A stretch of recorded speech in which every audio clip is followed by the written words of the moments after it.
Am I the meanest? Pawn's drunk. Am I the prettiest? Pawn's drunk. Am I the baddest mofo low down around this town? Pawn's drunk. Well, who am I? Pawn's drunk. Who am I? Pawn's drunk. I can't hear you. Pawn's drunk. AKA Mr. Moonshine himself.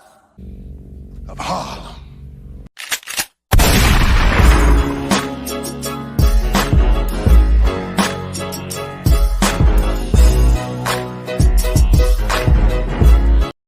Dímelo, mi gente!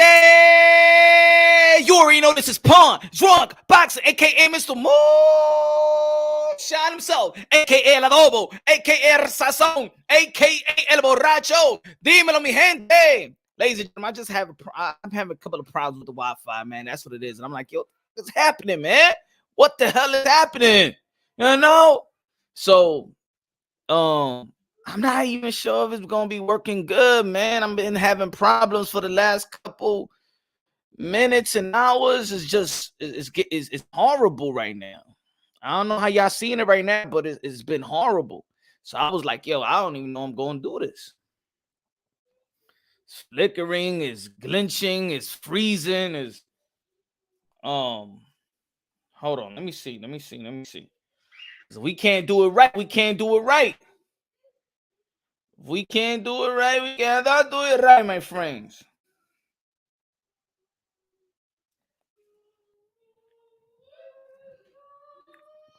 Let me see. Oh, wait, let me see where we at.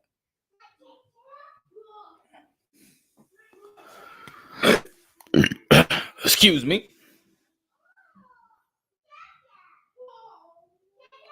It seems like it's getting frozen or something like that, man. I don't like it. Horrible. What's good, chat? Everybody in the building, what's good, man? What's good, everybody in the building? Smash the like button when you smash the like button, man. I don't want to keep on saying smash the like button. Smash the like button, ladies and gentlemen. Let's go, man. Let's fucking roll, man. Good morning, good afternoon, good evening, wherever you are in this side of heaven. God bless you all. Ladies and gentlemen, see the thumbnail. You read the title. We'll get right to it. We're gonna get right to it. The Canelo clout chase is getting out of hand. The Canelo Alvarez clout chase is getting out of hand. Ladies and gentlemen, you already know boxing is good at the moment. Boxing is real good. Audio is good. Next there, you clickbaiting for making videos. Shakur beats Canelo. He said if Shakur was some size, he would beat Canelo. Oh, yeah, that's what your boy Ness is saying about your boy? Ah, man. Uh-oh. Who we have in the building? Hold on. See, man, my Wi-Fi is effing up. Hold on. Is this Coach Anthony? Coach Anthony, the world-renowned trainer. Coach Anthony. What's good? What's up, Mr. Moonshine? What's good? That smoke coming out. Is that coffee or that's a cigarette? Oh, nah, man. Come on, man. Well, I don't know. If a boxing coach is smoking cigarettes, man, we're gonna have to, he ain't leading by example, man. You know what I'm saying?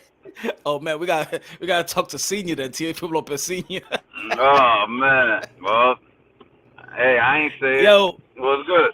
You hear me good? Because I've been having trouble with the Wi-Fi. You hear me good? Yeah, you good, but it kind of like went in and out for a second, but we good. Yeah, man, it's going in and out. Pause, man. Yo, we see you in the midst. We see you with Raymond Ford. We see you with Tevin Farmer. Tevin Farmer trying to get back in the ring. How you been lately, man? How you been? And everybody, subscribe to Coach Anthony's channel. Follow him on Instagram. Follow him on Facebook. Follow him on Twitter. Go buy the workout, damn it. Go buy the workout. Throw some hands. Defend yourself. Lose the weight. Look sharp. The summer's about to come. When you go to the club, you know what I'm saying? You be asking the bouncer, man, yo, show me your ID. Show me your ID. Yeah, man. Yo, I mean, yeah, go ahead. I was gonna say, man, elaborate, man. How you been? How's the workout? Everything's good, man. Tevin Farmer is back in the gym. he's about to sign a fight hopefully with Mickey Bay.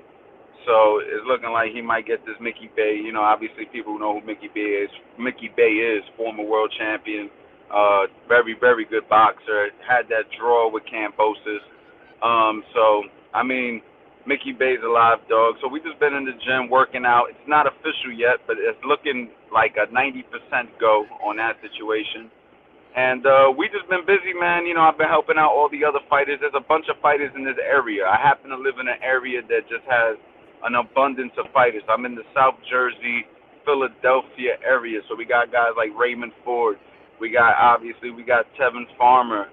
And then you got a bunch of up-and-coming guys that are 10-2, 19-1, 13-1, 13-0, 10. So you know, it's just a lot of talent in this area, and a lot of guys want to work with me, and I'm just helping everybody out. You know what I mean? And it's just been a lot of fun. That's what's up, man. That's what's up. That's good that Tevin Farmer's getting back in the ring. He's had a long layoff, man. Long layoff after the Jojo Diaz fight. Shit, that's too much of a layoff, man. How do you feel as a trainer? How does he look? How does he look being off that long? You know, Tevin Farmer is a veteran at this point. So, you know, the layoff, I think, did him good. You know, it's given his time to mature mentally and think about some things and mistakes that's been made in the past. He's talked about the weight cut, that, you know, you bringing in somebody who's more of a specialist on cutting weight now.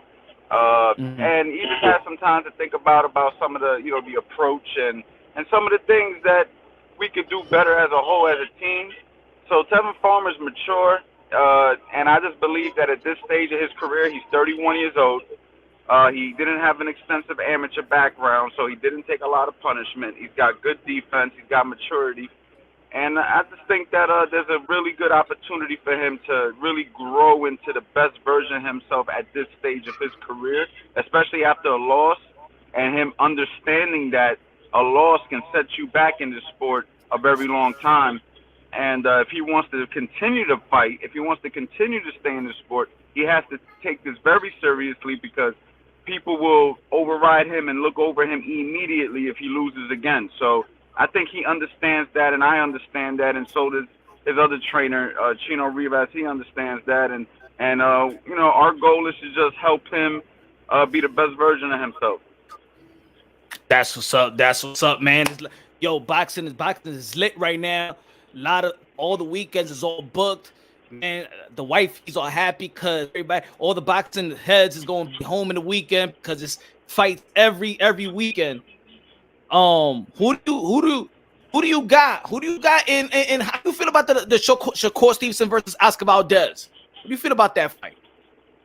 I'm excited about it, man. It's a great fight, man. I mean, Oscar Valdez obviously coming out of that Canelo camp, that Canelo team camp, and you know, him being a very good fighter, having some good work around him, probably having the best of everything over there where he's at with that team, considering how successful that team's been as of recent. I think he's going to come very prepared. He's going to come very in shape, and I think he understands what the task at hand is and how important this fight is. However, I do believe that Shakur Stevenson is just the better boxer all around. I think he's just technically better. I've been saying this since the beginning of time. Shakur Stevenson doesn't fight like Floyd Mayweather, but he has Floyd Mayweather-like qualities as far as his focus and how bad he wants to win. He has Andre Ward qualities as far as competitiveness and willing to do what he has to do to win the fight. He has an extensive amateur career, arguably won the gold, even though he walked away with the silver. He's just a very, very, very good boxer, and I just think it's going to be very difficult for Oscar Valdez to pull this victory off, but I do believe he's going to come the best he's ever came for a fight, so it should be very interesting. Ladies and gentlemen, smash the like button, Carlo in the building. What's good, brother? Good. let me I agree with you 100% because I do feel like Shakur Stevenson in almost every category just I think it's just a little bit better than Oscar Valdez. The power maybe is 50-50. Maybe Oscar Valdez got a little more power than Shakur Stevenson. He's shown it more, but everything else in terms of defense, movement, positioning, balance, working the jab, mixing the punches, mixing the speed. I think he's just a little bit better than Oscar Valdez in every category, and I do got Shakur Stevenson beating Oscar Valdez. Let's see if Oscar Valdez get in the inside. Let's see if he could smother the work of Shakur Stevenson. But I think that Shakur Stevenson is just too smart, and he got good footwork, and he know how to adjust. He could switch if he wants to, and he's been in the gym with the best of them. With he said that he was in a conversation with Floyd Mayweather. You already know his mentor is Andre Ward, Bud Crawford. He's always in the gym with Bud Crawford. So I think that and the momentum that he has coming into the fight, beating Jamel Herring, and then Oscar Valdez performing with the last opponent that was I forgot his Cansucao. I forgot to pronounce his name, from Brazil, that was outboxing him really. And I'm just saying, imagine if that was Shakur Stevenson in the ring, So I agree 100% with you. What do you feel about his comment yesterday? He said that if Canelo Alvarez was in my weight class, I will beat Canelo Alvarez like Floyd Mayweather did. What do you feel about those comments? I think he's just being a young kid talking, and I just think that that's what these young kids do. They do a lot of talking, and it's part of the culture and the competitiveness of the sport. Gives these guys that machismo that makes them feel, and then plus the people around them give them the confidence and that energy by, basically saying you're the best, you're the best, you're the best. And I think every fighter should feel that way. I think every fighter should believe in themselves in that way, in that manner. If not, you're not a true fighter. So I believe that Shakur Stevenson is saying nothing wrong. You know what I'm saying? However, Canelo Alvarez has proven himself. Shakur has more to prove. Yeah, the only thing, because of course I always say fighters got to believe that they could be anybody in the world. I understand the mindset. I understand the confidence that they need to build to be highly successful. But I think that people get carried away with if Canelo Alvarez fights a slick fighter, like he struggled with Floyd Mayweather beat him. But people don't analyze, like, Canelo Alvarez today is not the 23-year-old Canelo Alvarez. They keep on going with, I think he's grown substantially. What do you think about Canelo Alvarez now? Have you think he's grown from the Mayweather fight? And do you think that people should still be analyzing him? Or if he fights the slick fighter, he will lose. He will have trouble. Caleb Plant was supposed to be a slick fighter. Billy Joe Saunders was supposed to be a slick fighter. Daniel Jacobs was supposed to be a slick fighter. Like, I think people can't come to grips with the man has grown from the Floyd Mayweather fight. Well, I mean, listen, I agree with you to the degree of course he's grown. He's fought nothing but the best guys that he could possibly fight, as opposed to a few guys that he should have fought that he didn't fight. But he still fought good guys. He's been in the sport. Anytime you do anything every day for years, you're going to grow. You're going to get better. That's the natural progression of life. I became a better trainer over the years. You became a better interviewer, podcaster, boxing personality over the years. It's just inevitable that if you do something every day, you're going to get better, you're going to grow. So I agree with you 100%. He has grown. Now, as far as the Floyd Mayweather thing, I still believe that Floyd Mayweather wins that fight at any stage of Canelo's growth. I just believe that Floyd Mayweather is just a better fighter overall, skill-wise. So, a lot of people think that, this version of Canelo would beat the best version of Floyd. I don't agree. I believe that the best version of Floyd beats the best version of Canelo every day of the week. That's my personal opinion. Now, Shakur Stevenson has a lot to prove. He looked good against Jamel Herring, but at the same time, he didn't look so good the fight right before that. And Yeah. we can't forget that. You know what I'm saying? So Shakur is being young and speaking in a way of, Shakur, you're a great fighter. I believe in you just as much as I believe in anybody. But to say that you would embarrass Canelo and do this, that, and the other, you could say it, and I want you to believe in yourself, but the data has not shown that. The data has not proven that you could do that yet. Facts. Beyond the ring with Nonito and Rachel in the building. What's good, Nonito Donaire in the building. Morning, brother. What the fuck was the shit last night? Hey, I told you, man. Rick Glazer, man. I don't know what's wrong with the guy trying to devalue Rachel, the 2021 Manager of the Year nominee, trying to say that she no manager.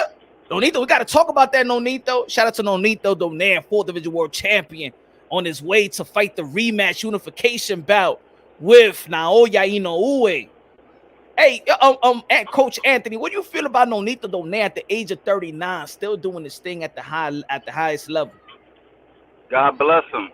God bless him, man. You know, if he could do it, man, good for him, because a lot of guys can't, that's for sure. Yeah, man. Yeah, we're gonna be chopping about that. You know, the interview with Rap Star Boxing Knowledge had with Rick Glazer and stuff like that. Coach, so we got also Jamal Charlo gonna be facing Brian Castano. You live? Yeah, I'm live tonight. Nonito, I'm live tonight. Coach, that fight is back on. Yeah, it's gonna be May 14th. May 14th. What do you feel about the rematch? Did you see the first fight, and how do you feel about the rematch? It was a great fight, man. That was a very competitive first fight, and I'm excited for it. I like the Castano kid a lot. How do you say his name? Castaño. I like him a lot, man. I mean, the kid, he showed and proved that he belongs in the ring with anybody. Matter of fact, if I'm not mistaken, I thought he arguably won that fight. I don't know if I remember it clearly. Well, it was a draw. There was a lot of people that felt that he won the fight.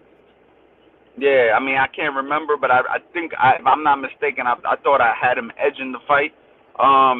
He's a good fighter, man, and he belongs in there. He deserves a rematch, and he deserves to fight, you know, all the top guys that Castano got. He's good. Yeah, I think that he had great effective aggression. I was in that fight. I was there in San Antonio. I actually thought that Charlo won, just because a lot of his work you saw, and where I was seated at, you know, I saw a lot of his work in the middle of the ring. You know, when you a pressure fighter and you keep the guy in the ropes, and depending when you in the arena, you know, that's why coaches like to say, yo, keep the fight in the middle of the ring so you won't compromise the judges. So I saw Jermell Charlo's work more in the middle of the ring, and where Castaño was succeeding on the ropes. If I'm seated in a certain section, I'm not seeing all those punches landed, you know, and I think that's what it was. You know, when you pressure fighter, that's good, that's effective, but that doesn't. But when you're working on one side of the ring, you compromising the other judge that's probably in another section, and probably it just comes as a draw. What do you feel about that? You think that when you saw that fight, I know it's effective aggression, but do you think that because being a pressure fighter, you gotta not smother. You do a good job smothering the guy's work, but at the same time, you smother your own work at the same time. What do you feel about that? And what do you feel what Charlo should do, since people felt that he lost, what he should do better if he wants the victory?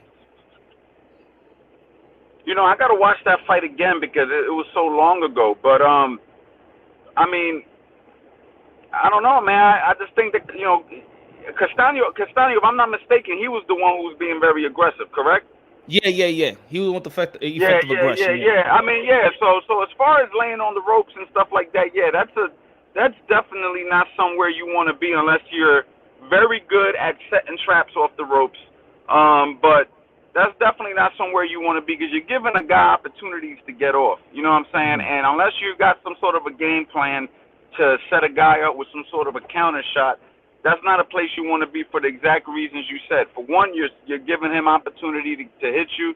For two, the judges are going to get influenced And even if you are landing good shots off the ropes, just the fact that you're laying on the ropes, one of the judges might not see the work that's being done. So I just think that, yeah, Jamel or Charlo, whichever Charlo it is, I forget that, I always get confused. Whoever it is needs to control that center of the ring, you know what I'm saying? And Castaño got to do exactly what he tried to do last time, and hope that he doesn't get caught with a big shot, because we know that the Charlos are pretty good at knocking guys out when they catch you clean. So, I mean, as long as Castaño doesn't get caught with a big shot coming in, and it should be a very interesting fight. Yeah, because he was doing a good job with pressure. But if you look at the championship rounds, that's when Jamel Charlo really took over. He started more punches. He hurt Castaño in the 10th round. And even one judge gave it 10-8 round. He was just beating up from pillar to post in the 10th round. So I think if he takes that momentum from the championship rounds to the next fight, throw more punches, be more, do your own pressure work. I just didn't see Castaño elevating when Charlo elevated to that level. I didn't see Castaño elevate to Charlo's level. That's what I saw from that fight. So if he could take that championship rounds momentum to the second fight, I do see Jamel Charlo succeeding. But Castaño fought a perfect fight throughout one through the 9th round, and he let the championship rounds go to Charlo's way. And there was no questions about it. So it was a great fight. And to be honest, for Undisputed Bout, we could say that nobody really took it from somebody, even though a lot of people had Castaño winning, but it wasn't definite either way. So it was a draw. We were about to see the rematch. Yeah, man. It's a good fight, man. It's a good fight. I mean, I think Charlo got the experience at that level, so it's gonna, those championship rounds are gonna lean toward him if you have to be a betting man, because of the experience level at that magnitude. But Castaño's finally been there, and he's been in the ring with him, and we'll see if he could do it again. Sometimes these guys give a good first showing, but in the rematch, they don't show up the same way. You know what I'm saying? So we got to see if he's still got the same hunger and the same determination he had in the first fight in this fight. You know what I mean? We know Charlo's going to have it, because Charlo has a lot to lose. Charlo has a lot of big fights that are coming up that he can possibly be part of, and he wants to win. Castaño, we'll see if he's going to take that moral victory and kind of lay off the gas in this rematch. We don't know. We'll see what happens. We will see. We will see. As a coach, let me ask you this. As a coach, a lot of people have been talking about the Ryan Garcia switch trainers. Of course, he left Eddie Reynoso. He hired Joe Goosen, and he got a lot of flack for leaving his trainer. Canelo Alvarez have stated that he was not disciplined enough, and then Ryan Garcia said, you know what, he was all the time in the gym. He don't know really what was going on. I went to camp the first 2 weeks. Eddie Reynoso was not there, so I got to get a new trainer. What do you feel about that situation? If a fighter want to change his trainer, why does he's getting flack? And he changing the trainer with another good trainer. What do you think about that type of situation? You as a coach and just you as a fan, how do you see that situation? That situation, I don't see a problem with him changing his trainer. And the reason I say that is because, for one, Eddie Reynoso didn't build Ryan Garcia. So Ryan Garcia already knew how to box when Eddie Reynoso got him. If Ryan Garcia felt that Eddie Reynoso wasn't doing him a service, hey man, that's the game. You know what I'm saying? You get good fighters, you lose good fighters. That's part of the coaching game. That's part of the fighter game. You're trying to find the right guy suited for you. That doesn't mean that Eddie Reynoso was not a fantastic trainer, but what it means is he wasn't a good trainer for Ryan Garcia per se, and that's totally understandable. I don't have an issue with that. I think Or the Bluetooth, probably left the Bluetooth. All right, can you get me now? Yeah, go. Right, yeah, I hear you. I don't have an issue.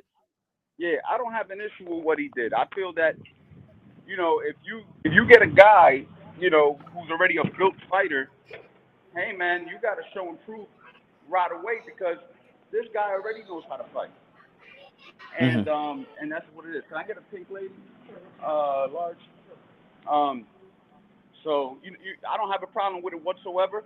And what was the other question? No, it was just elaborating Oh, on the so coach yeah, so I think that people. on the coach change. Damn, my volume is low. Hold up, bro. Can you hear me now? Yeah, I hear you clear. Yeah, so I think that people give fighters slack for leaving trainers all the time, but sometimes you got to listen to the fighter. Sometimes the fighter knows why. And I Facts, know facts. Joe Goosen always spoke very highly about Ryan Garcia. I heard Joe Goosen say that Ryan Garcia is the best fighter. I heard So him you say think? that. So Yeah. so he believes in Ryan Garcia, which in turn shows that maybe they're the perfect match for each other because he really believes in Ryan Garcia.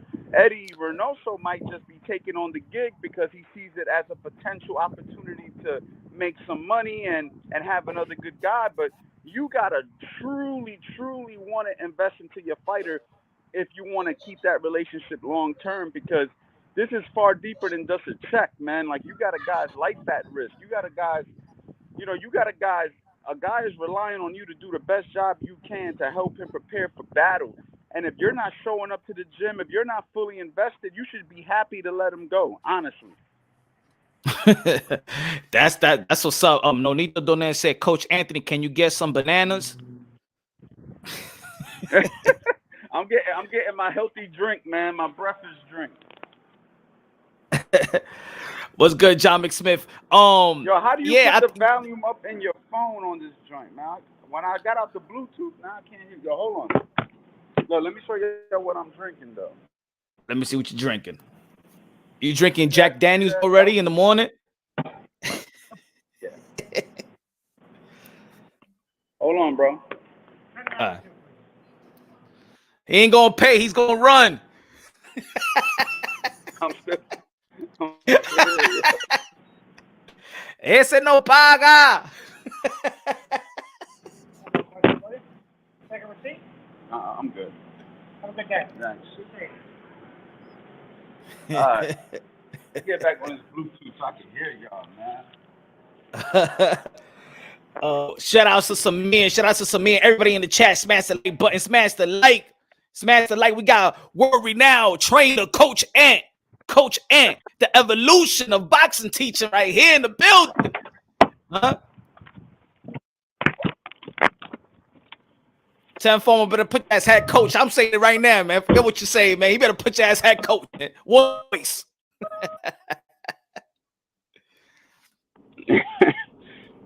All right, we back. He said, shout out to, I love what I'm hearing. Coach has to be in line with what the fighter needs. I see too many texting on their phone during sparring. Damn, yeah, man. I got a ton of punch that. Like, tell him. Yeah, I hear you. You hear me?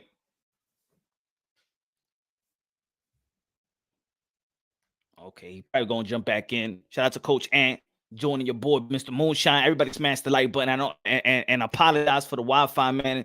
Wi-Fi is screwing up right now, so I apologize for that. There's videos of Reynoso been always in the gym with his fighters, all of them. Where do we see Ryan training? At home with his brothers doing TikTok? Well, to be honest, Ryan Garcia and Henry Garcia always say, Henry Garcia, Ryan Garcia's dad, always stated that that even when he was training with Ryan Garcia, I mean, even when he was training with Eddie Reynoso, that his father was always there. I think this is what it is. Jonathan Ramirez was good. I think this is what it is, and a lot of people don't want to admit it. When you see, and I said it in several lives ago, when you see Eddie Reynoso, you see Canelo Alvarez.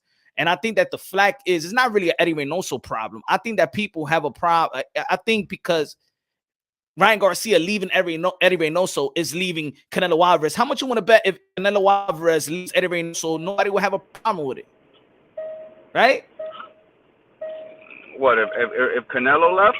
If Canelo Alvarez would leave Eddie Reynoso, nobody would have a problem with it. they'll go about whatever Canelo Alvarez is saying. But I think that there's this ingrained hate towards this young fighter and Ryan Garcia, that everything he does, even if he leaves a train for a better one that fits him, is Ryan Garcia's fault. How dare you leave Eddie Reynoso?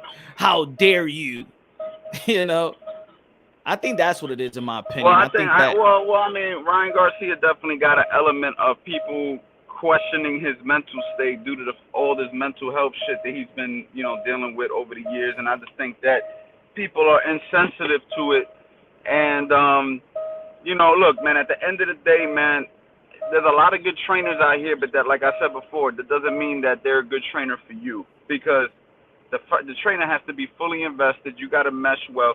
I come from the old school of trainers that I remember when I was a boxer, you know, as an amateur boxer, I should say, I used to be really excited to meet a trainer to work with me. And I used to be like, yo, man, you think we could work together? And he said, well, hold on, let's see if we mesh. Let's see if we mesh. And what I learned is that's probably the best thing. You know what I mean? You got to see if you mesh with your fighter. Just because you're a good trainer and he's a good fighter, that don't mean that you guys are going to work out. It's almost like when you meet a good-looking girl on the street. You meet a good-looking girl on the street, that don't mean she's going to be a good wife. That just means she look good. You see what I'm saying? And you might be attracted to her, and she might be attracted to you, but y'all might be toxic. So the fighter-trainer relationship, pause, is a very similar thing where it's just like, it don't matter if it's talent. It's a chemistry that needs to be built. And maybe they just never built that chemistry. Yeah, maybe. You know, I don't know if Reynoso knows English like Cartelo. You know what I'm saying? And Ryan Garcia don't speak Spanish either. So probably it wasn't. Maybe both of them thought that it was, you know, just like you were saying about Eddie Reynoso, that was a good opportunity working with Ryan Garcia, having another potential, a potential elite fighter under him, and then Ryan Garcia saw himself working with Eddie Reynoso's like working with Canelo Alvarez. So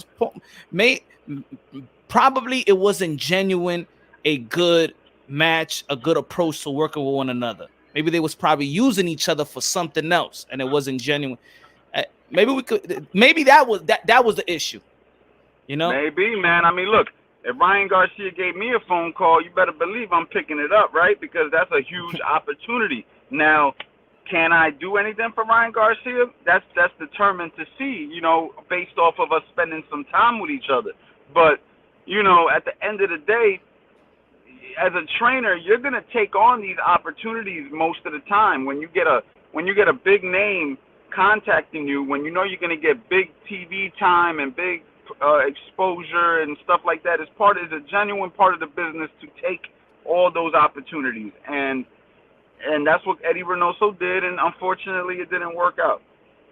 Yeah, look at Nonito said, got a lot of flack in the days because Manny was with Freddie Roach and I didn't go with Freddie. No disrespect to Freddie, but we just didn't match. Yeah, I mean, that's what it is, man. Just because Freddie Roach is a Hall of Fame trainer, but that doesn't mean he's for everybody.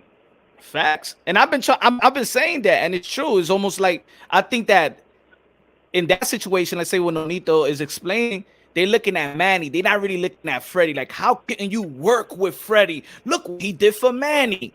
Oh, you know what I'm saying? You don't want to learn. You don't want to be as great as Manny. You know what I'm saying? I think that's what it is with Ryan Garcia and Eddie Reynoso. But there's a lot of great fights in the sport of boxing. We talked about, you know, Shakur Stevenson versus Oscar Valdez, Mel Charlo, the Undisputed versus Brian Castano. We got Tyson Fury's going to be fighting Dillian White. What do you feel about that fight? It's a good fight. Good fight, man. I mean, I like Tyson Fury basically against anybody in the division, so I'm just going to probably lean toward Tyson Fury. I think the hardest fight for Tyson Fury at this stage would be somebody like himself Usyk or himself, you know what I mean? But him at 6'9" with that kind of boxing ability, he's a nightmare for anybody if he comes in top shape. What do you feel about Errol Spence versus Ugas? I like the fight a lot. I think that's a very evenly matched fight at this stage of Errol Spence's career, because we don't know how much Errol Spence is going to be able to perform at this level. I know a lot of people are counting out Ugas because Errol Spence is you know, he passes the eye test as the better fighter.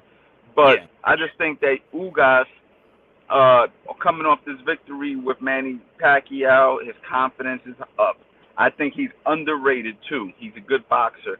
I think that he's gonna come prepared and very eager to win this fight.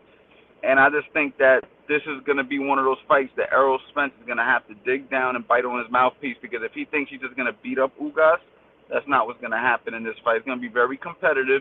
And I just think that if I had to put money on it, I'm going to give it to Errol, because I'm going to go off of what I believe he should be able to do. But it's going to be a close fight. It's going to be a 115, 113, 116, 112, one of them type of scores. But it's going to be, throughout the fight, you're going to be like, wow, Ugas is showing off. Now, if he just completely beats up Ugas and dominates him, I'll be surprised. I'll be surprised, and that'll show where Errol Spence is really at. But I just don't see it happening. I think it's going to be competitive. Yeah, I think it's going to be highly competitive. I said it's a 50-50 fight. I'm just like you, though. I got Errol Spence, winning a close fight. Ugas is underrated, like you also said, and I think it's also going to be the battle of game plan. It's going to be the battle of two good coaches with Derrick James and Celeste. I don't think Salas get enough credit. The Cuban trainer, Ugas trainer, I don't think he got enough credit in the sport of boxing. And I think he's a great trainer. So I think it's going to be, when it's elite versus elite, and you've seen enough tapes of Errol Spence, we've seen enough tape of Eugenio Ugas, it's going to be the battle of the game plan, in my opinion, at this level as well. I think we both know, and they know what they bring to the table. I think it's going to be a fight that's going to be in the middle of the ring as well. Ugas know how to fight that inside. He know how to fight in the inside. He know how to catch good punches. He don't stay in line. Errol Spence stay in line too long for my liking. But everything else, I think he sits better on his punches than Ugas. I think he got better power. But both of them is there to be hit, and I think it's gonna be a war. But one thing about Errol Spence is his punch resistance in the later rounds, and he's probably the most high volume puncher in the welterweight division. He's like a machine, bro. He just doesn't. He keeps the same pace from round 1 to round 12, and that's why I got Errol Spence winning that fight.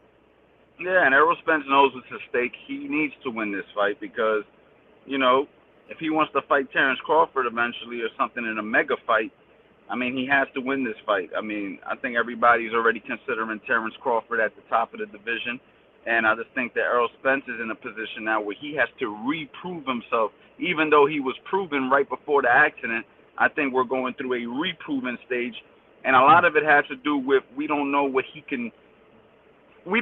he really can do this at this level since the accident. And even though he won against Danny Garcia kind of let him off the hook by not punching enough. And we need to see how he does with a guy who's hungry, determined, really trying to win. And if he can still be a dominant fighter, then he answers our questions if he's, ready to continue to compete at this level.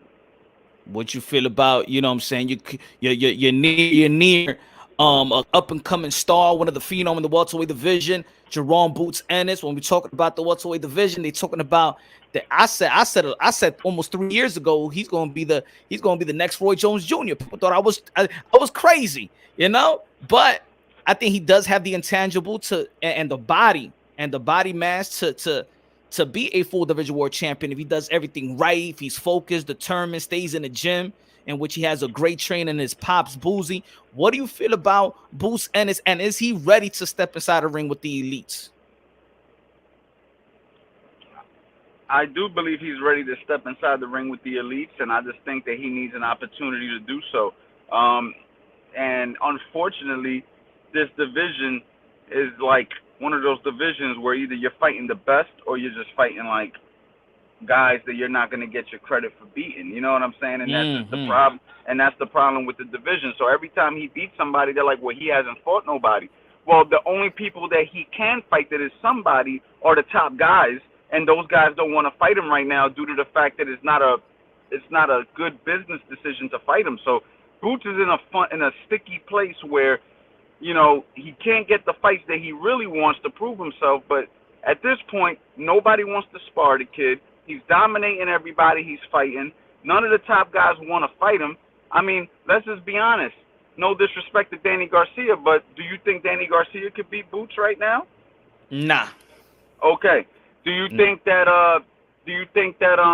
you know, or that question alone answers what we're talking about. If we don't think that Danny Garcia could beat Boots right now, if everybody I ask that question to automatically, just as quick as you just did, says nah. Okay. So y'all don't think that Danny could beat him, but Danny's a former world champion who gave a good fight to Keith Thurman, gave a good fight to Sean Porter. He was a proven guy, and you don't think that he could beat Boots, but then you say that Boots ain't ready for the top guys. What are you talking about? Danny Garcia's the top guy, and you guys always gave him props and credit when it's time to fight the top guys. So I just think that Boots is right there. He's ready to go. Let him loose. Let him fight Keith Thurman. I think that him and Keith Thurman make a good fight. You got the up-and-coming kid against the former world champion. The former world champion looked great in his last fight. Put him in there with Boots.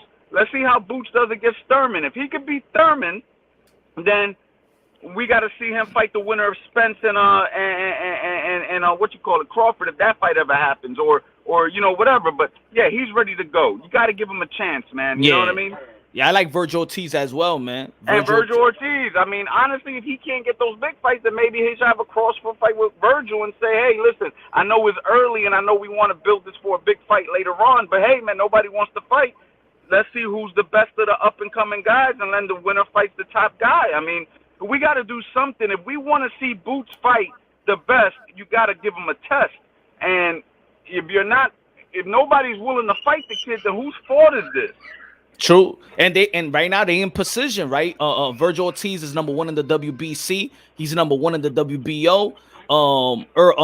Boots Ennis is number 3, but the number 1 and number 2 spots is vacant. So he's actually the number 1 rated. If you really look at it, Boots Ennis is number 1, Virgil's number 2. So these guys in the top right now, Virgil Ortiz and Boots Ennis is trapping Bud Crawford and Earl Spence. It's either you fight each other or fight us now. And I hope that the Belt Federation mandates this fight. So because if the WBC and the WBA, you know, Virgil Ortiz is the mandatory to Bud Crawford, and the IBF says Earl Spence is the mandatory to Earl Spence, then you force them to negotiate to fight the unification bout. And if you don't fight the unification bout, then Boots fights Earl, Virgil fights Bud. I think the Belt Federation needs to do that, needs to mandate these fights. They're in position and just mandate them. And we're going to see these guys actually sit down at the negotiation table and make a decision where the boxing world and the fans won't be in ambiguity, still arguing for 3 years. Yo, it's 60-40, 50-50. This guy beats this guy. Shut up. It's time for y'all to fight. But in talking all of that, we still can't overlook Ugas as well. So we don't know if Ugas is going to come out and win, but we all know what the boxing fans want. But Ugas, Keith Thurman, Ugas, Crawford, Spence, Boots, Virgil Ortiz, that's a nice squad. We win. As long as any of those guys fight any of those guys at any given time, the fans win, because all those guys are legitimate guys, every last one of them, and we'll see what happens. Yeah, man. Yo, we right here with Coach Anthony, renowned trainer Tevin Farmer, working with Raymond Ford as well, one of the young talents in the sport of boxing who did great in his last outing in Madison Square Garden. You're about to get a work. You're about to get some work in. Yeah. I'm gonna see. I'm gonna bring you in there for a second. Hold on. Yes, sir. Contenders supposed to climb ladder, beating the contenders. Still on my Bluetooth, man. Smash the like buttons, ladies and gentlemen. Smash the like button. We got Coach Anthony out here, man. Everybody subscribe to the damn YouTube channel, y'all. Y'all want to learn how to box. Look at the mitts. Look at the mitts. Look at the master of all the skills. Master of the Philly shell. The master of the shoulder roll. Let's go, Coach Ant.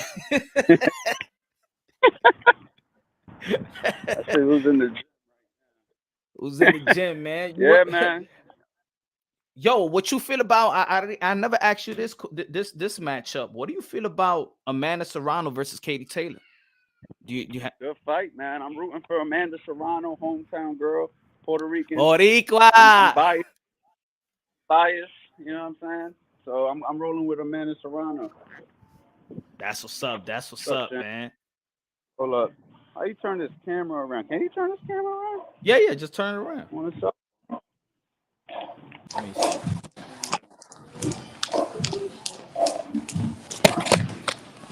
I'm trying to see how I could turn it around. Just turn your phone around. Let me see. Just turn your phone around. Let's see who we got, ladies and gentlemen. Let's go. The former champ. Tevin Farmer, the former champ. Getting ready for Mickey Bay. What up, baby? What's good? What's good? Farmer working there. That boy in the gym. You see, we got him in the gym. Already. He ain't sleeping. Mickey Bay better be doing jump rope right now. He better get his head start. Nah, my man Moonshine. Huh? Yeah, I'm on Moonshine. He's doing an interview with Moonshine. Yeah, he said, "What's up?" Tev said, "What up?" What up, Tevin Farmer? Y'all already know, man, former champion. Yo, Tev, we're gonna get you an exclusive with him. You gonna give him an exclusive? Yeah, like we're gonna get you an exclusive with Tev. Let's go. Let's go. Let's pump this fight up. Let's pump this fight up, man. Let's go. All right, bro. I'm gonna get to work. Moon. All right, brother. What's up, bro? What's good, brother? Answer, you got it. You got it. All right, brother. Do your thing, man. Do your thing. Let's work. Let's work. All right, brother. You, Peace bro. out. Thank you, man. Everybody subscribe to your boy, Coach Ant, man. Let's go. Tevin Farmer in the gym, working out, getting ready for Mickey Bay. They're trying to make that fight, man. They're trying to do this independent-ish, man. And I support that, because what they're trying to do is actually the promoters get out the way, managers, networks, they trying to do their own thing independently. And like I've been telling y'all folks, I've been telling y'all that we're heading into a new stage in boxing. Independently, look and support these independent shows. Davies Entertainment out there in San Antonio, Bad Promotions out in Miami. These independent shows, you know what I'm saying? I believe that if these guys can't get these dates, BBC can't get these dates, other fighters, they just sitting around getting these dates. These fighters are just fighting 2 times a year. And it's not because the fighter want to fight 2 times a year. It's because gotta go dates. The networks already have taken control. The commission is you know what I'm saying? It looks like the network and the promoters got them in their pockets or whatever.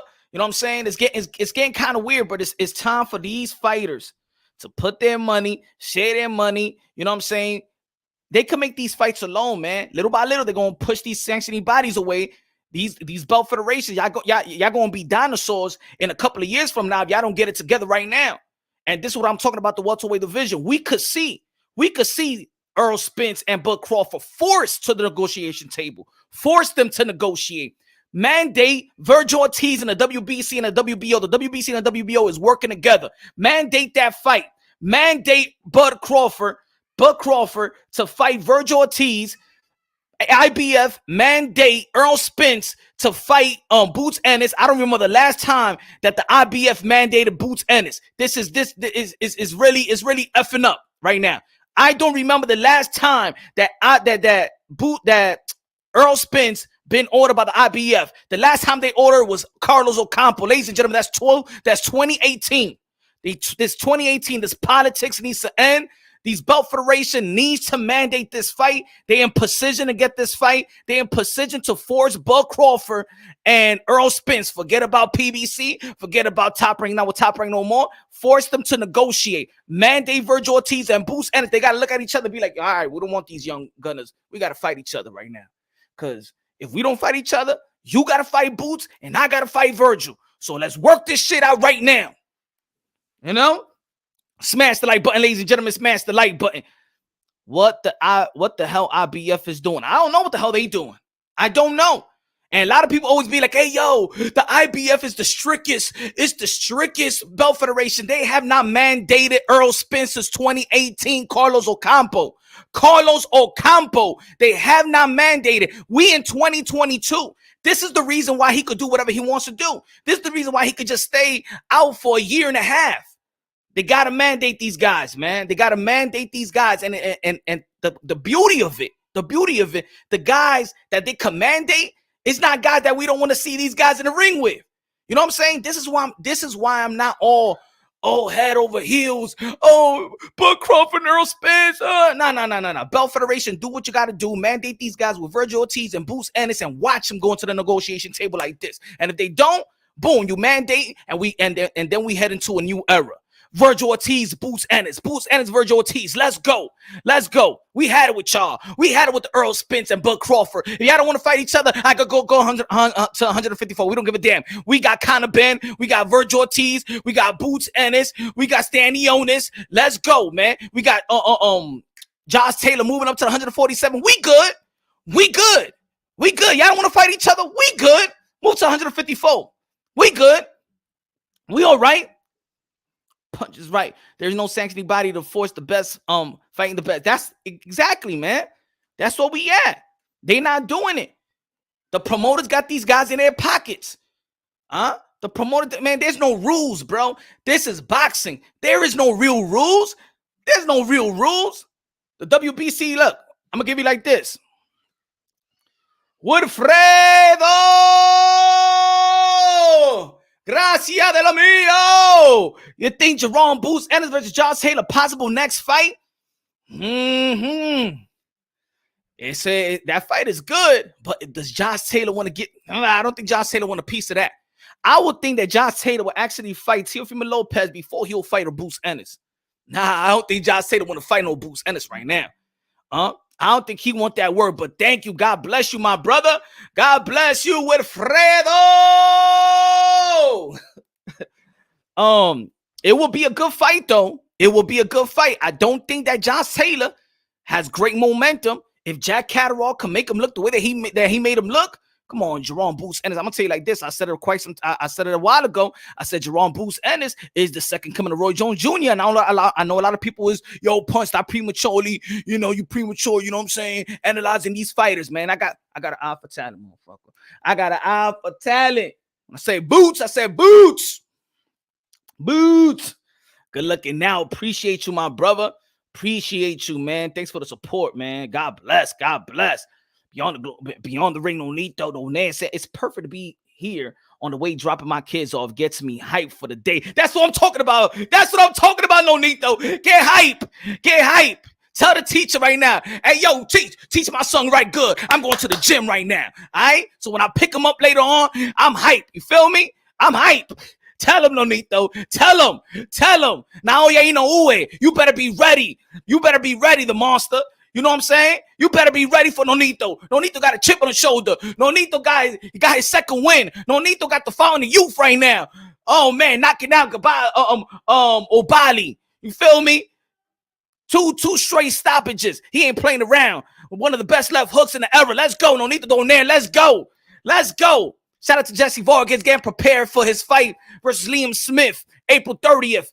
On the co-main event of Amanda Serrano, the 7th Division World Champion, the Manny Pacquiao of women boxing, the knockout pound-for-pound queen of the sport of boxing, versus Katie Taylor, undisputed lightweight champ, one of the most important or the most important fight in boxing, not just in women boxing, in boxing, headlining the Mecca, headlining Madison Square Garden, headlining New York City, the best city in the motherfucking world. Let's go. Smash the like button. Yeah, I'm hyped too, Nonito.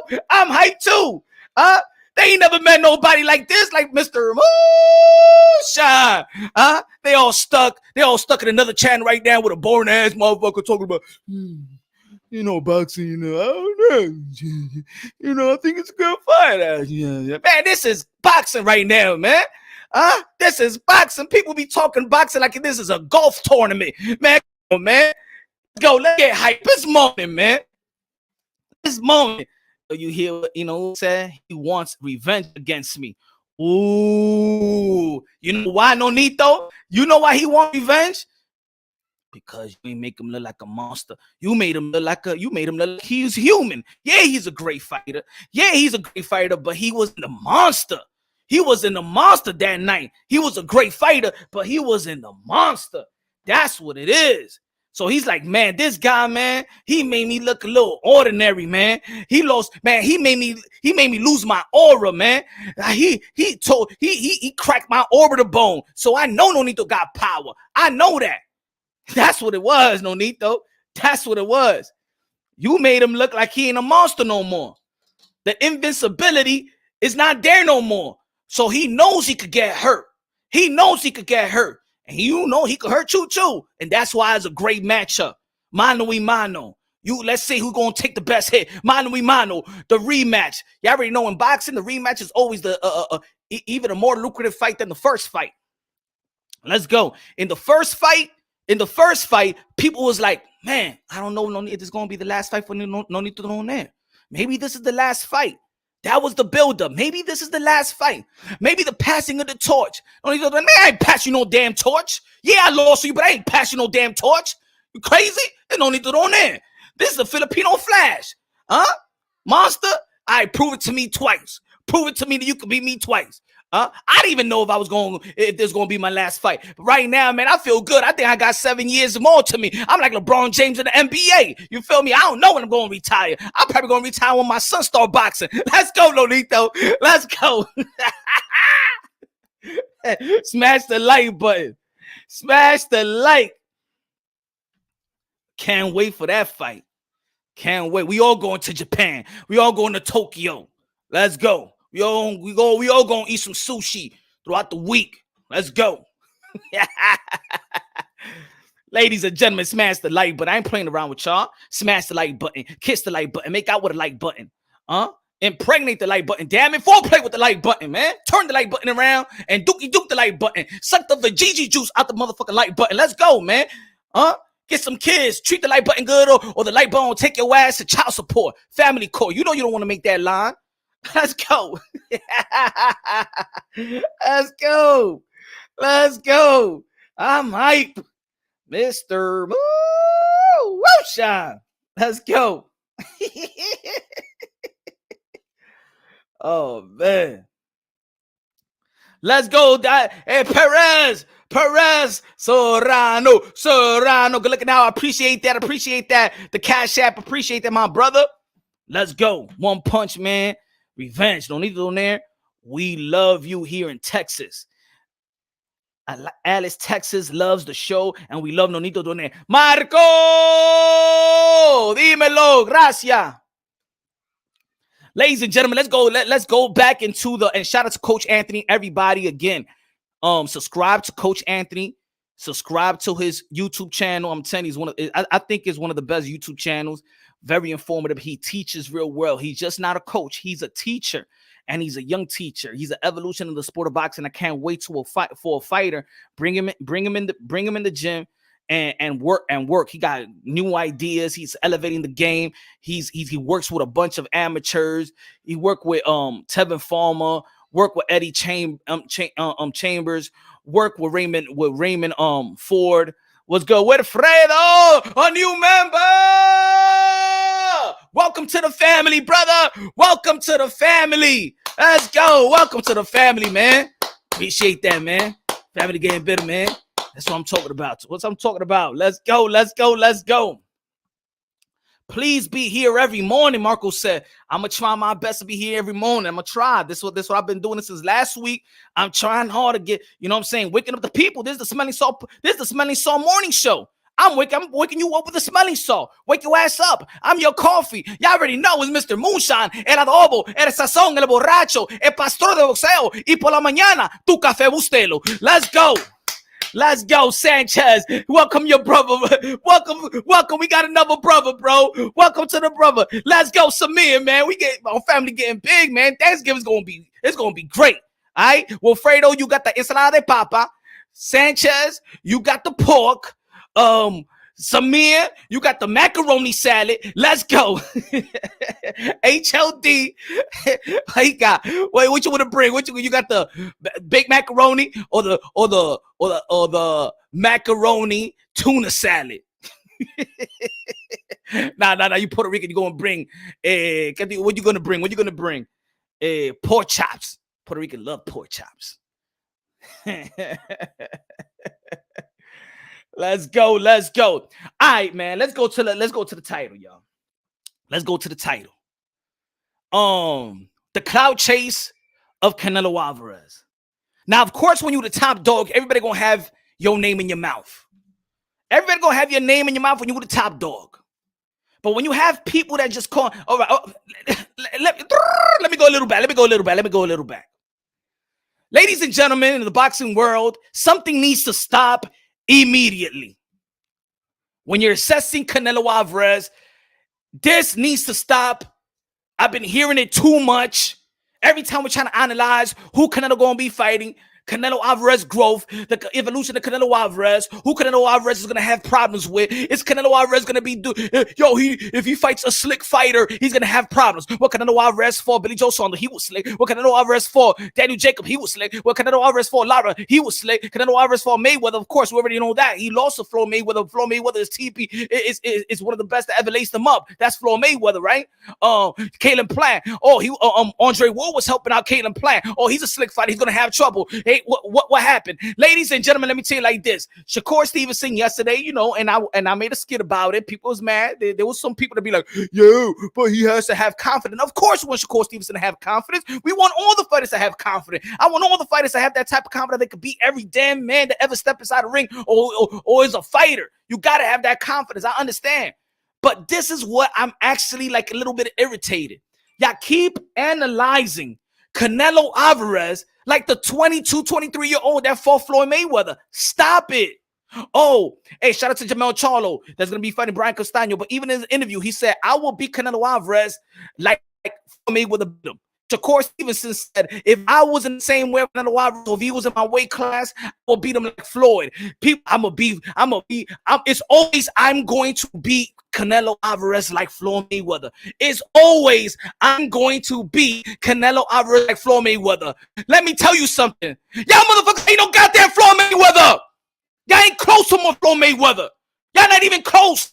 Y'all not even 10% of Floyd Mayweather. Y'all not even 5% of Floyd Mayweather. Stop saying you going to beat Canelo Alvarez like Floyd Mayweather. Quit it. Stop the BS. Stop the BS. I'm going to beat Canelo Alvarez like Floyd Mayweather.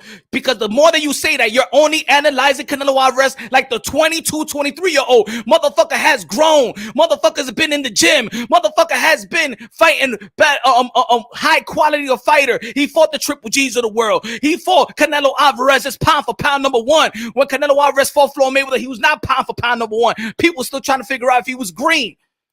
He's a different fighter. Stop analyzing Canelo Alvarez like you're going to beat him like Floyd Mayweather. Canelo Alvarez is a different fighter.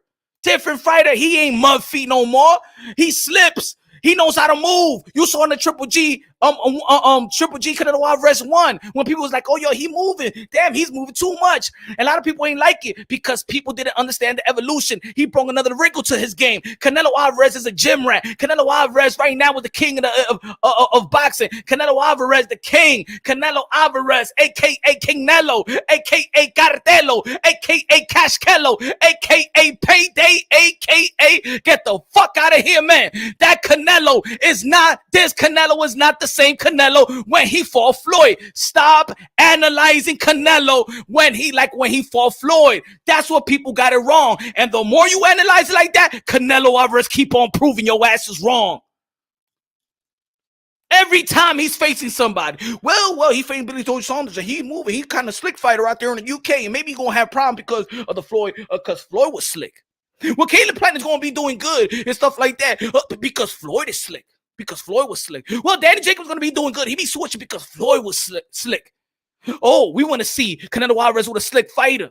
You don't want to see Canelo Alvarez no damn slick fighter. You just want to see Canelo Alvarez with a good enough fighter that's going to neutralize his strength. That's what you want to see. Regardless what type of style it is, Canelo Alvarez has fought every goddamn style. He's fought every style from elite, from their own perspective country. He's fought the Russian style in Kovalev. He fought the slick style in Daniel Jacob. He fought the slick style. He fought the elite style in Russian. He fought the elite style in America. He fought the elite style in Asia with Triple G in Kazakhstan. He fought the elite style in Cuba. He fought the elite style, black, white, orange, yellow, whatever race you want to call it, whatever color you want to see it. Canelo Alvarez has seen even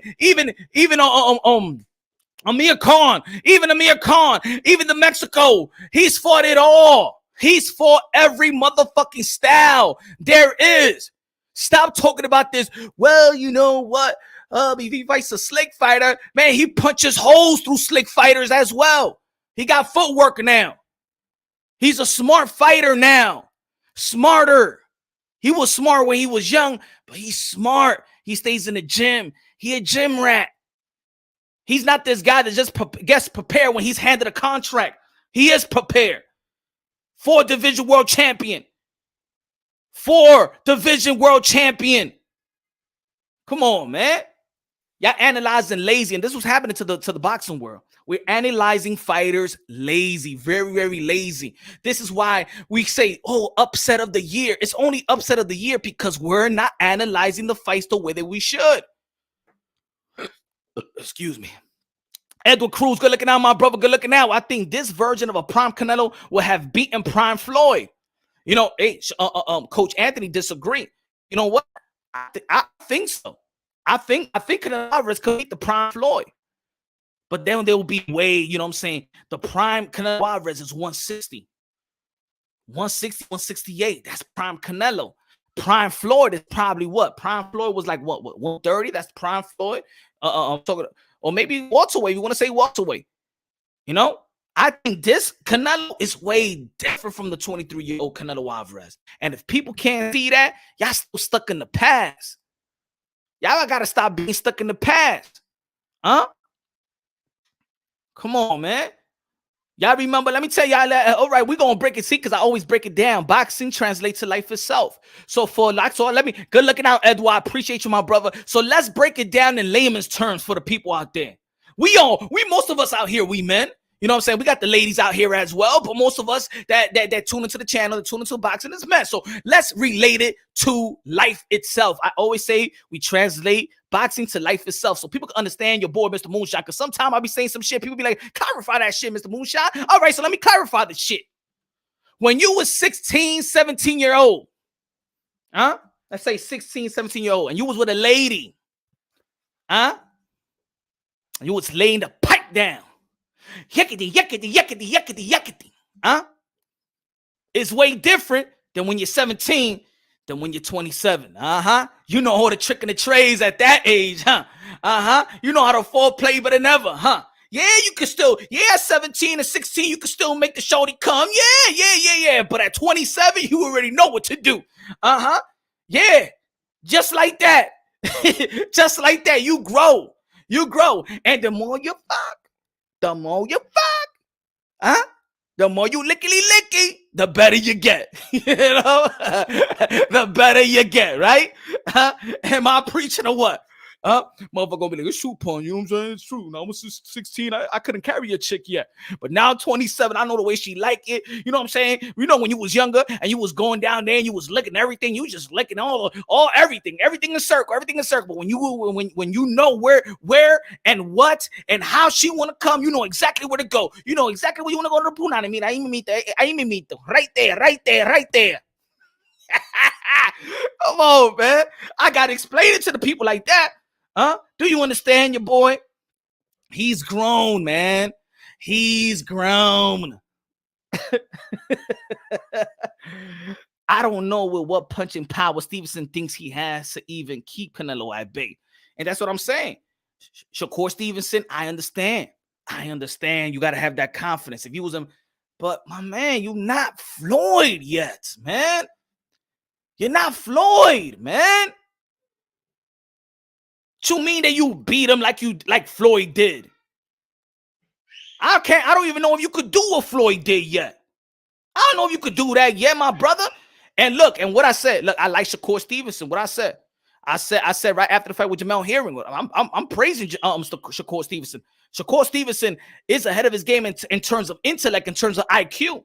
I want him to keep that confidence because that confidence is going to make him great. But what I'm saying is, the way that he said it, he said, if he was in my weight class, I will beat him. Okay, I'll be like, okay, he got confidence. But then he says, I will beat him like Floyd did. No. I don't even think that night nobody beats Canelo Alvarez but Floyd. Nobody beats Canelo Alvarez that night. That's the only loss. So we don't see nobody beating Canelo Alvarez but Floyd Mayweather. outboxing. That's the only guy that we see. That's the only guy we see right now. That's why a lot of people was mad. Whoever Canelo Alvarez picked, that's why people were still mad. The haters. Oh, if he picks Bivol, why you don't pick Beterbiev? If he picks Beterbiev, why you don't pick Bivol? If he pick Joe Smith Jr., people will be like, oh yeah, you picking the weakest of the technical fighters. If he fights Charlo, you're gonna be like, why he ain't fight Demise Andre? If he fights Triple G, you're gonna be like, why he's fighting the 40-year-old Triple G? Why he don't fight the younger fighter? Or you're gonna be like, why he doesn't fight David Benavidez? Anybody that Canelo Alvarez pick, you're gonna be like, hey yo, why he don't fight this person? You don't fight this person. But let me ask y'all a question. With all the possible opponents, realistically, that Canelo Alvarez could be fighting, who's in your pound for pound list?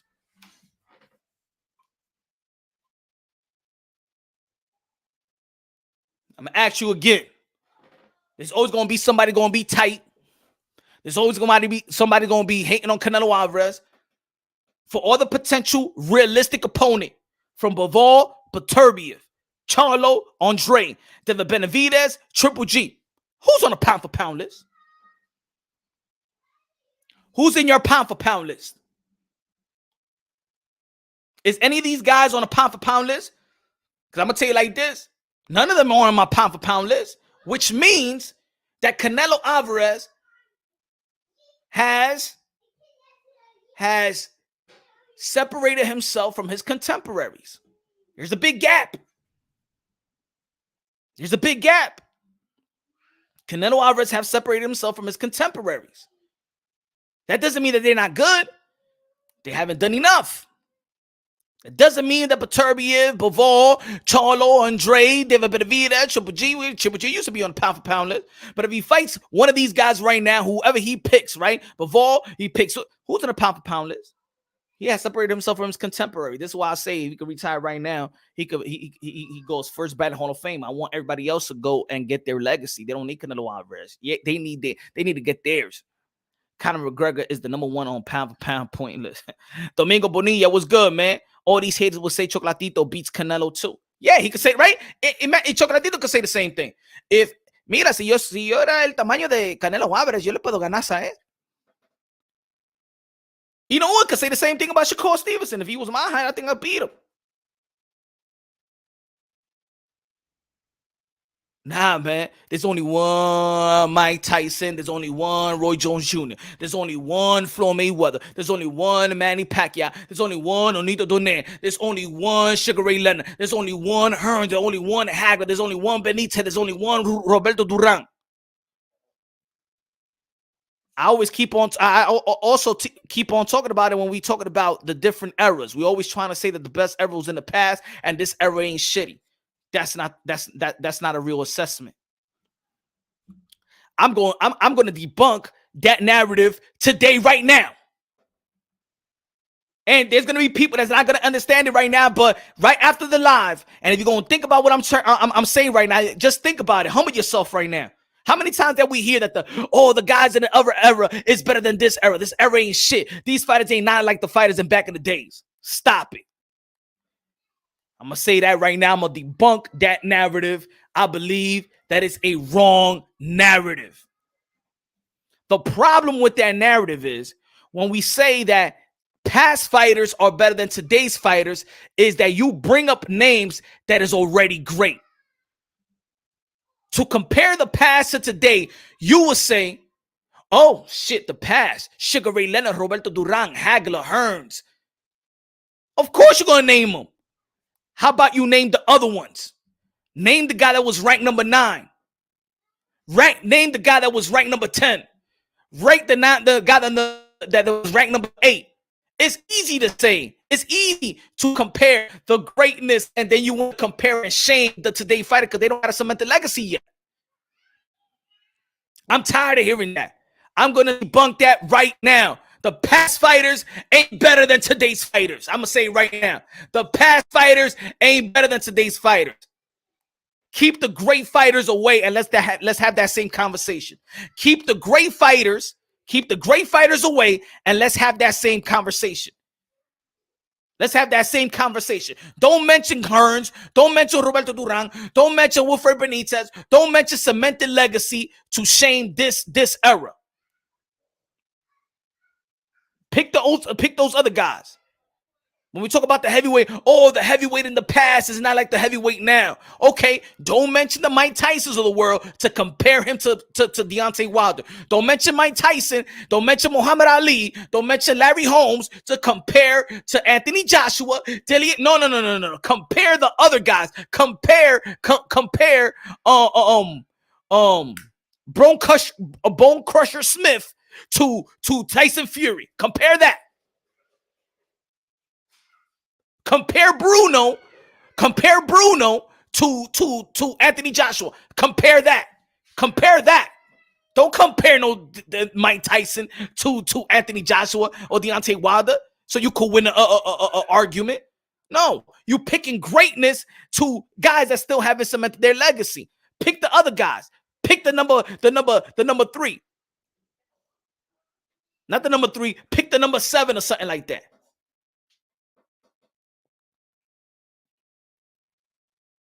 Who wins? David Tua, Andy Ruiz. That's a good fight.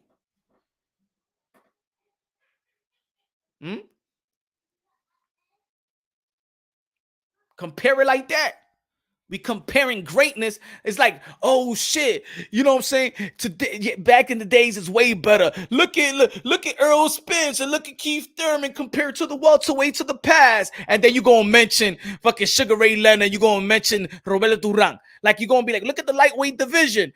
It's not like in the day you got Roberto Duran and Lomachenko, Roberto Duran, Teofimo Lopez. Don't debate it like that. Give me another lightweight.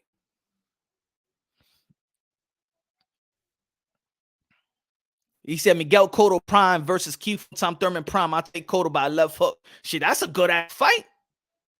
That's a good ass fight, Midwest boxing. And I think that Prime Keith Thurman, I think he'll put Cotto down too. I think Keith Thurman could be a Cotto. But but you know what I'm saying, they great. And you know what I'm saying, with our great fighters and Hall of Fame fighters, we can't see them lose today's fighter. That's like if you were Michael Jordan fan, would never come to grips that LeBron James is better than Michael Jordan. Hell no. You can't come to grips that LeBron James was probably better than Kobe Bryant.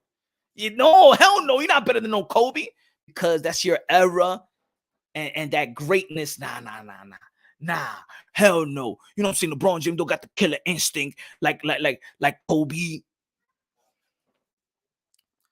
Makabu. Joe, now you for Canelo intros. HLD said, what's good, Cesar? Crusher and Bruno destroys AJ and Wilder twice on the same day. Nah, HLD. Nah.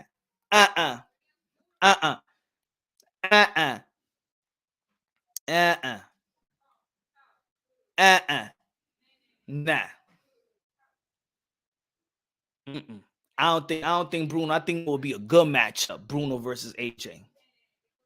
I think it will be a good matchup. Bruno versus AJ. I think it'll be a good matchup. Crusher or Bruno versus Deontay Wilder. Deontay Wilder got to equalize him, man. Dímelo, Ángel Rivera. Freddy, dímelo, mi hermano. I think it was a good matchup. I'm not saying they're going to win, but you saying twice on the same day? That means you think these guys are pure bums. And I hate calling fighters like that. I don't call fighters like that, but that's all. Them on the same day? Nah, man. Nah. I was watching earlier. I was watching Ken Norton versus Larry Holmes. It's a good fight. Good fight. Thank you, DP. Thank you. I appreciate that. I don't want to burn myself with the invitations. I can't do it all the time, my brother. I don't want it to be corny in the end. Edward Cruz, today's heavyweight are much bigger than yesterday's heavyweight. Yeah. Hell yeah. Tyson Fury versus Frazier. Who wins? Tyson Fury versus Frazier. Huh? Y'all gonna be like, oh, Frazier beats the shit out of Tyson Fury. No, he won't. No, he won't. No, he won't. Joe Frazier would not beat Tyson Fury. Joe Frazier would not beat Tyson Fury. I'm picking Tyson Fury to beat Joe Frazier. Prime Lethal versus Earl Spence. Probably got Earl Spence winning. Let's go find a fight punch. I mean, let's go. Let's go. I got Fury over Frazier. Me too. I got Fury over Frazier. Be like other commentators, drop a phone line and everything. Not clout chasing, bro. Cesa. Be like other commentators, drop a phone line and everything. I'm gonna do that soon. We're gonna do that soon. Punch, how do you feel about Shakur defense? Beautiful. I think Shakur's defense got one of the. I think Shakur defense got one of the best defense of the young fighters. I think Shakur's defense in intellect is he's ahead of his class in my opinion. But I've seen certain fights where he's not yet no pretty boy Floyd. Not yet. Now could he do more? Let's see. He's only 23 years old, gonna be 24 years old. Yeah, he's good. I don't think he beats Tio. I think he beats Devin Haney. I think he beats Ryan Garcia. I think he could outbox Tank, but that would be a good fight because Tank could box. Yo, I'm telling you, Tank could box. He just haven't really showed it yet. I think that they're doing a bad service to Gervonta Tank Davis, man. He's not hungry. He's getting in. He's going to camp knowing that this guy's tailor-made for him to look good. You know what I'm saying? I want them to challenge Tank now. He's going to be 28 years old, man. That hunger, I don't think he's hungry no more. I think he's just fighting because he could collect money. But this kid got talent, man. Y'all would have seen this kid, man. The amateurs, Tank Davis could box, could move, man. This kid is special. And Mayweather promotion is fucking up this guy. I'm telling y'all, folks. This kid is special. You think he's a knockout artist? This dude can move, man. He uses the ring. I seen it, man, in the amateurs. This guy is special. But they don't give a damn about it. They don't give a damn about it. I didn't mean it in a bad way, G. I work for you because you got knowledge about the sport, bro. Shout you out. Oh, Cesar, no. When you said it, I was thinking about it as a positive. To be honest, I was like, yo, I do want to put the full lines and all that stuff. Yeah, man, we're gonna move it on. We're gonna move punch run boxing on up, man. Looking now with Fredo with that. Send me up.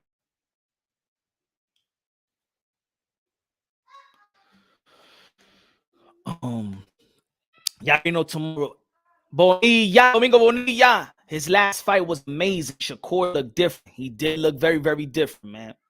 And that was a good now because the fight before that, he was getting booed, in which he needed to apologize. You know what I'm saying? He needed to apologize. I don't think that Floyd Mayweather needed to apologize to nobody when he was Pretty Boy Floyd. I'll tell you that. He ain't need to apologize to nobody. You know? Pretty Boy Floyd had offense, defense, high volume puncher, mixed the jab, reflex was incredible. Oh my God, Pretty Boy Floyd was Pretty Boy Floyd. I'm sorry, man. When he says, "Oh, I'll like Floyd did," nah, you wasn't Floyd like that. You know, a lot of people don't like Floyd persona, but Floyd was a special fighter. Floyd was special, man. Floyd was special. Special fighter.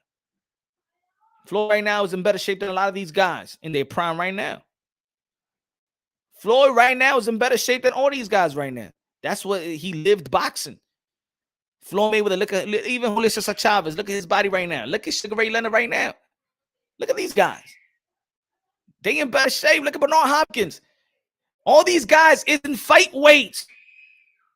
Right now, currently, these guys are in their fight in like not fight weight, but let's say if you gotta give to cut weight, they could cut weight and cut the 7 pounds that they need to make weight. Right now at this moment, it's a different breed. There's fighters like that right now. You know what I'm saying? But to be great, you gotta live this shit. You heard what Roy Jones Jr. said? He said, I never seen nobody a trickster. I never seen a trickster like Roberto Duran. Roberto Duran was the man too. Got to keep it real. Hit don't get hit. Not this don't get hit. Facts. The neutral corner. Shout out to the neutral corner. Shout out to the neutral corner. Subscribe to his channel. Neutral corner. Look. I'm a fan of course, the Sweet Signs is hit and not get hit. But it's not playing tag either. You feel me? I don't like the fighters playing tag. Well, Rigondeaux, shout out to Rigondeaux. My prayers every time, yo. When you praying, my God-fearing people have Rigo in your prayers.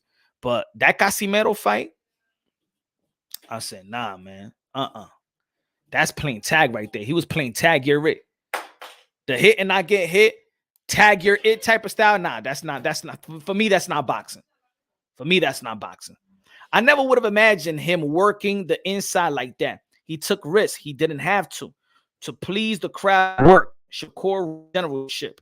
Domingo Bonilla. Good looking now. Appreciate you, my brother.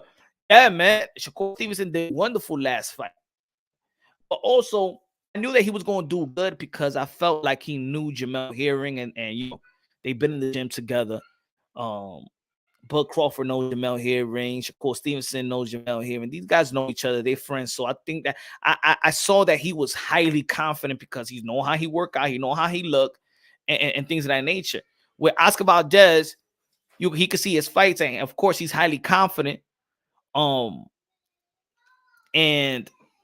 I think he got that in the bag, in my opinion. I think he got Oscar Valdez. I think he got that fight in the bag. I'm actually picking Shakur Stevenson to win this fight. Probably 117, 111. To be honest, I think it's going to be a wide margin. I like Oscar Valdez, but I just saw in his last fight that when he fights a boxer with movement like that, see, Miguel Burchett just stood in front of you. You know what I'm saying? Miguel Burchett was going, and even when he knocked right before he knocked him out, Miguel Burchett was just squared up. He was just swinging, very undisciplined. He got put out. That ain't gonna be nothing like Shakur Stevenson. And you struggle with a boxer that is, for me, is not even near Shakur Stevenson. So I saw styles make fights, and for this fight, Shakur Stevenson to me is just going. He's going to beat Oscar Valdez. He's going to beat Oscar Valdez. But a guy like Tio and a guy like Tank, that's very athletic, that could get to you when they want, if they want to. Shakur Stevens going to do good and trying to outbox them, but there's something that these two got is power, God-given ability, something that Shakur Stevenson don't have. So, and they're both more athletic than Shakur Stevenson. Valdez only has a puncher's chance. Well, let's see what type of game plan he has. One thing that I heard about Luis Neri, what he said about Eddie Reynoso, is this: that he tries to train his fighters like he trained Canelo Alvarez. And I think that's, who am I to say that's the bad way of training? But Luis Neri was like, he can't train me like that, especially in the lower weight division, right? If Oscar Valdez is not going to have a high output versus Shakur Stevenson, he's going to have a tough night. Canelo Alvarez doesn't have a high output. You feel me? He's a counter puncher. He doesn't waste punches. He doesn't waste movement. I think you don't train every fighter like you want to train Canelo Alvarez, and maybe this is the uncomfortability of Eddie Reynoso. He's trainer of the year, but I'm just saying, I think a lot of people give him all the way props, but that's because I think people love Canelo Alvarez, like I was saying earlier. Conceicao got better footwork than Shakur, I think. We're gonna see. I think that Shakur Stevenson is better than Conceicao, but we're gonna see. It's gonna be a good fight. I wish I could catch the fight, But I'm gonna be in Madison Square Garden. I think Amanda Serrano versus Katie Taylor is the bigger fight. I'm sorry, gentlemen, but the Queens got me that night. The Queens got me that night. Valdez is working on body attack. He could work on body attack, but I think that Shakur Stevenson got the footwork to pivot out from the corner, pivot out. I think he got good footwork. I think he's smart. He's just not gonna be pinned. You feel me? I think Valdez is just not gonna pin him. You know, that's just my opinion. You know, I think that Shakur Stevenson is just too smart for that. You know, I think it's gonna be a physical chess match. Valdez gotta believe in his ability to maybe if you want to be the inside fighter, maybe there's going to be a lot of adjustments. There's going to be a lot of adjustments, in my opinion. I think Shakur Stevenson is going to make a lot of adjustments. We still don't know how Shakur Stevenson could take a punch. Let's see if Oscar Valdez, which I believe he's going to be landing some flush punches. Let's see how Shakur Stevenson is going to take it. Let's see how he's going to take it. But the crowd is going to be with Oscar Valdez. It's going to be in Vegas. I think that Shakur Stevenson, if he does win, he's going to try to win by points. But I'll tell you right now, that crowd is going to be Shakur Stevenson hasn't been in a crowd like that. In a crowd where the whole crowd is going to go against you, and everything that Oscar Valdez throw, you're going to hear, yeah, and the judge is going to be compromised. Don't you try to smooth your way into victory. You ain't Floyd. You're not Money May. A lot of these fighters want to smooth their way to victory. Don't finesse your way to victory. This is a championship bout. This is a champion unification bout. Get that Floyd Mayweather out your head. Be yourself. Be yourself. Be better. Instead of saying that I want to be the next Floyd, I want to be better than Floyd. You know what I'm saying? Don't finesse your way versus Oscar Valdez. Amanda live right across the street from my house on Bushwick, Brooklyn in the building. What's good? Punch. That question that this is Sammy from Lexington, Harlem in the building. What's good? The question was asked to Oscar Valdez, and he said that Eddie Rain also does not train him like that. That Eddie Reynoso, right? Tycho TV in the building. What's good, Tycho TV? Tycho. So I'm talking about hell yeah, Punch Taylor versus Serrano. Yo, y'all already know, man, it's Thursday, so let me cut this. I'm gonna cut this live a little short. Y'all already know I'm gonna go live later on tonight. Let's go. Punch on boxing. And also, man, I think that was wrong for Rick Glazier. You know what I'm saying? He'd be like, yo, Punch, Moonshine always like disagreeing with me. I think that was unfair to say what he said about let me and then we're gonna be talking about this. This is what he said about Rachel Donaire. Let's go to what he stated. Let me see if I got it right here. What y'all feel about this comment so quick? Y'all already know that Rachel Donaire, Nonito Donaire, manager, trainer, wife,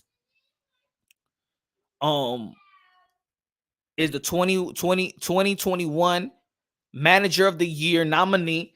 And this is what Rick Glazier had to say about Rachel Donaire. Hold on. Who handles fighters. Hold on. A fight manager is a real person who handles fighters, who lives and breathes it. Her husband owned a lumber yard. She'd be working a counter. She wouldn't be in the fight business. Please distinguish the difference here. So you're saying when you're managing one fighter, you can't state yourself as management. She's in the sport. She's not in the business. There's a difference. She's in the sport, not in the business. She's not a fight manager. She manages a fighter. They're completely. Shelly Finkel is a fight manager. Cameron Duncan is a fight manager. The list goes on and on. Okay? She's not a fight man. Dave McWhorter is a fight manager. Okay? Those are managers. She manages a fighter. She's in the sport. She's not in the business. That's okay? Leave it at that. Let's move on to another subject. Right. We're So that's beating a your dead view horse. of that one. Okay, that's What's your that? view of that one. So if Yeah, she's only of course it's managing my one view. fighter, she can't call herself in the business of management? She manages her husband. She's not a boxing manager. I don't give a fuck if she holds a license or not. It's all bullshit. Show me other fighters she manages or has managed. Okay? That's all. And that's, see, so I completely disagree. That's contradiction. You're not, that's being ignorant, saying, well, I don't give a fuck about if she has a license or not. Well, she has a manager's license. She manages, she breaks the deal for her fighter as well as her husband, but she's a manager, a licensed manager that makes the deal happen. So how would you say that she's not a manager? To devalue, discredit. So he's trying to say that the BWAA, the Boxing Writers Association, got it wrong. Huh? Rick was passionate about that shit too. Yeah, he was passionate about the bullshit. That's completely BS in my opinion. Oh, she's not a manager because she's not a manager of fighters. And she said she's not the business, she's not in the business, she's in the sport. Manage a fighter makes you a fight manager. What the fuck? He sounds salty as hell. Facts. Salty as hell. For whatever reason, I don't know. For whatever reason, I don't know. That's his Tackle TV. We was going to. That's his truth, and he didn't want to hear otherwise. Well, his truth to me, in my opinion, my truth. That truth was BS. Kenny Porter is the manager of Sean Porter.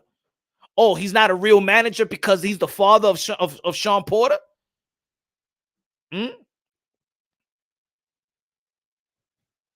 He's not a real trainer because maybe he's only training one fighter at the time, so he's not a real trainer. He's just the father. Nah, man. You a manager, bro.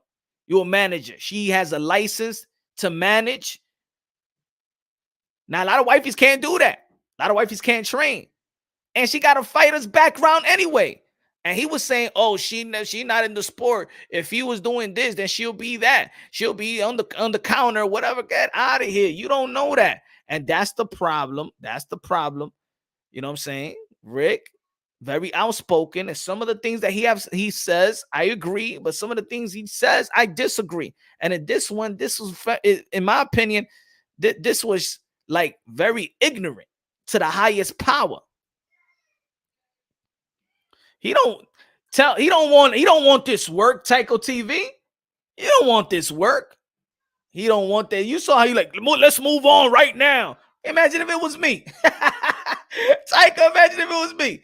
I'm invited. Let's go. Rick, you invited to Happy Hour Thursday tonight. Let's go. Happy Hour Thursday. Bring your drinks. We got it also. If Nonita Donaire wants to come tonight with Rachel Donaire, Happy Hour Thursday. Let's make it happen. I want you to say it in her face. Jackie Hernández. Gracias. Me la deja quieta ustedes. Oíste. Me la dejan quieta. Maybe he will pull up. It will be fun. Hey. Good looking out, Jackie. Appreciate that. God bless. So one upset they can't post some shady-ish in negotiations. Exactly. That's crazy, man. I don't know what his hate. He hates women. He hates women boxing. How dare Macaulay Mayers is that the biggest? He said, I said, so tell me what. Remember the other day I said, so tell me one of the biggest mistakes that Bob Arum makes, because you never want to critique Bob Arum. Oh, a big mistake that they made was putting Macaulay Mayer in the main event. Huh? You don't like women boxing? Maybe he don't like that Rachel Donaire is a woman. He said he's a traditionalist. Huh? Right? That's what he said. Glazier's an old head. He sees shit in the tradition. That's what he said, Tycho TV. He's a traditionalist. So I could see why he might not respect women in boxing. He don't want women in boxing. He don't like the that women are accomplishable in the sport of boxing. He's a traditionalist. Yeah, and then y'all could pretend, John Smith said, yeah, then y'all could pretend you know more about the boxing business than Rick Glazier, like I did last night. Hey, see, the problem is with people is you really don't know what people are doing in the boxing business, right? See, I could be, hey, I'm Punch Drunk Boxing, the YouTuber. You don't know what I've done in the business of boxing, right? Not everybody says everything out there that they don't tell everybody's their business. Me la dejan quieta, déjame esa mujer quieta, ¿oíste? Que esa mujer evangélica.